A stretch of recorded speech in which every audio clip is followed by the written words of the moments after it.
Right, let's make sense of the sense, and we begin with the industry and business leaders who are warning that punitive taxation could be the biggest hindrance towards achieving a post-COVID economic recovery.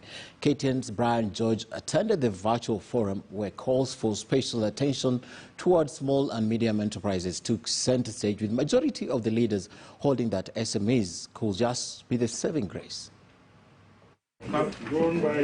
While lauding the government's efforts in cushioning Kenyans against the adverse effects of COVID-19 last year, Amani National Congress Party leader Musalia Mudavadi put the government on the spot for introduction of new taxes that could ostensibly be detrimental in economic recovery.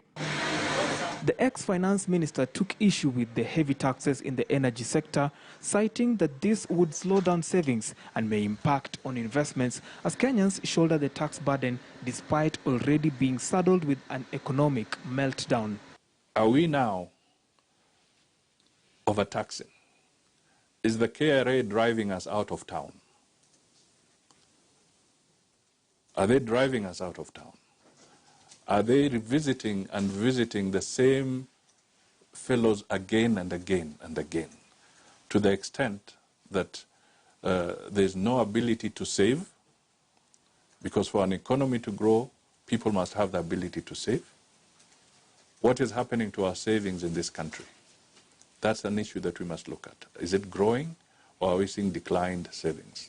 Mudavadi holds that he is not against taxation, only that value for the taxes in terms of service delivery has to be realized. Other business and industry leaders also called for easing of cost of doing business. This came up even as the Kenya Association of Manufacturers reported reduction in manufacturing even before COVID-19 struck. Hatutaki kuona wafanyabiashara wetu wakihama kutoka Kenya alafu wanaenda kufungua biashara kule kwingine Rwanda ama Uganda kwa sababu wanatoroka ushuru hapa. Haya ndio yale ambayo kwa sababu wanahamisha sasa kazi zinatoka hapa zinaenda wapi? Zinaenda kule. Small and medium enterprises representatives also cried foul over expensive funds for doing business in the country that is counterproductive in economic recovery. Leaders at the forum, which was organized by the Kenya National Chamber of Commerce and Industry, further urged Kenyans to diversify their investments and gain interest in the stock market. Brian George, KTN News, Nairobi.